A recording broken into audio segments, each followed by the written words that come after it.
দুবছর আগেও যার মুখে শোনা গিয়েছিল ইন্ডিয়া আউট স্লোগান, এখন তাঁরই পাশে দাঁড়িয়ে নতুন প্রতিরক্ষা দপ্তরের উদ্বোধন করলেন প্রধানমন্ত্রী নরেন্দ্র মোদী। মঞ্চে ছিলেন মলদ্বীপের প্রেসিডেন্ট মোহাম্মদ মুইজ্জু। শুক্রবার এই ঐতিহাসিক মুহূর্ত গোটা বিশ্ব দেখল। ভারত মলদ্বীপ সম্পর্কে ফের জোরালো বার্তা দিল দুই দেশ। মঞ্চে দাঁড়িয়ে মোদী বলেন, মলদ্বীপের প্রতিরক্ষা সক্ষমতা বৃদ্ধিতে ভারত সব রকম সাহায্য করবে। ভারত মহাসাগরীয় অঞ্চলে শান্তি ও নিরাপত্তা রক্ষায় দুই দেশ একসঙ্গে কাজ করবে। প্রতিরক্ষা সহযোগিতার জন্য ভারত এদিন মলদ্বীপ সেনাবাহিনীর হাতে তুলে দেয় ৭২টি সামরিক যান ও গুরুত্বপূর্ণ সামরিক সরঞ্জাম।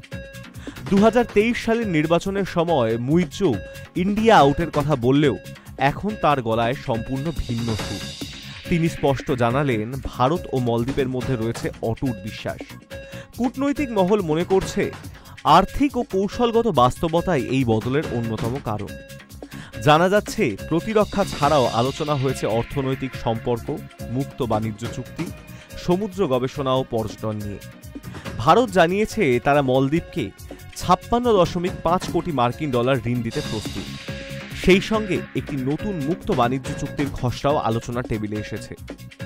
শুক্রবার সকালে মালেতে পৌঁছন প্রধানমন্ত্রী। মলদ্বীপের ৬০তম স্বাধীনতা দিবস উপলক্ষে তাকে বিশেষ অতিথি হিসেবে আমন্ত্রণ জানানো হয়। ২১ বার তোপধ্বনির মাধ্যমে সম্মান জানানো হয় প্রধানমন্ত্রী নরেন্দ্র মোদীকে। শনিবার নয়াদিল্লি ফেরার আগে আরও কয়েকটি দ্বিপাক্ষিক কর্মসূচিতে যোগ দিয়েছিলেন প্রধানমন্ত্রী। বিশেষজ্ঞদের অনেকের মতে, অর্থনৈতিক সংকটে জেরবার মাল, তাই ভারতের সাহায্য তাদের কাছে অত্যন্ত জরুরি হয়ে উঠেছে। সে কারণেই মলদ্বীপের প্রেসিডেন্ট মোহাম্মদ মুইজ্জুর এই ভোলবদল। High news network.